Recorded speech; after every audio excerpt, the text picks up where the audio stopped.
যাত্রী ভরা একটা বাস তীর্থযাত্রার উদ্দেশ্যে বেরোলো। যেতে যেতে হঠাৎ রাস্তায় অ্যাক্সিডেন্ট হতে হতে একটুর জন্য বেঁচে গেল। আবার কিছুটা দূর গেল, গিয়ে হঠাৎ সেই বাসের সামনে বড় একটা পাথর পড়লো। কোনো রকমে তারা আবার অ্যাক্সিডেন্ট হওয়ার থেকে বেঁচে গেল। কিছু দূর যাওয়ার পরে হঠাৎ বাসটার সামনে বজ্রপাত হলো। তখন সব যাত্রীরা ভীষণ ভয় পেয়ে গেল যে আমরা তীর্থযাত্রায় বেরিয়েছি, কিন্তু একটার পর একটা বিপদ যেন আসতেই আছে। যাত্রীদের মধ্যে থাকা একজন ব্যক্তি উঠে দাঁড়িয়ে বললেন যে আমাদের মধ্যে নিশ্চয়ই কোনো পাপী মানুষ আছে, না হলে একটার পর একটা বিপদ আসতেই আছে। ওই পাপী মানুষকে যদি নামানো যায় তাহলেই আমাদের বাস সুরক্ষিত থাকবে। তাই তিনি বললেন যে আমাদের মধ্যে প্রত্যেক যাত্রী নেমে দূরে ওই যে একটা গাছ দেখা যাচ্ছে, ওই গাছটা গিয়ে ছোবে।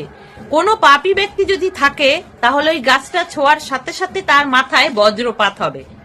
বাসে উপস্থিত প্রত্যেক যাত্রী তখন ওই ব্যক্তির পরামর্শে সম্মতি দিলেন। তারা তখন এক একজন করে নেমে ওই গাছটা ছুঁতে গেলেন। বাসে থাকা প্রত্যেক যাত্রী তখন একে একে নেমে সেই গাছটা ছুঁয়ে এলেন। বাকি থাকলেন তখন একজন বয়স্ক যাত্রী। সবাই তখন তার দিকে আর চোখে তাকাচ্ছে যে এই মানুষটি তাহলে পাপী, এর জন্যই আমাদের বাসে এত বিপদ হচ্ছে। বয়স্ক মানুষটিও তখন ভয় পেতে থাকলেন, হয়তো আমার জন্য এই বাসের এত বিপদ হচ্ছে।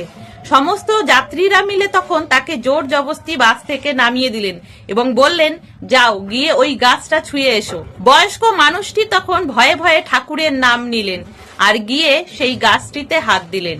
গাছটিতে হাত দেওয়ার সাথে সাথে বিশাল জোরে এক বজ্রপাত হলো যাত্রী ভরা সেই বাসটার উপর, আর বাসে থাকা সমস্ত যাত্রী তখন মারা গেলেন। আসলে ওই বয়স্ক বৃদ্ধাই ছিলেন পূর্ণবান ব্যক্তি। তিনি যতক্ষণ বাসে উপস্থিত ছিলেন ততক্ষণ বাসের যাত্রীরা সুরক্ষিত ছিল। তাহলে বন্ধুরা, ছোট্ট একটা গল্প যদি ভালো লাগে প্লিজ লাইক করে দিও, সাথে কমেন্টেও জানিও তোমাদের মতামত। সকলে ভালো থেকো, সুস্থ থেকো।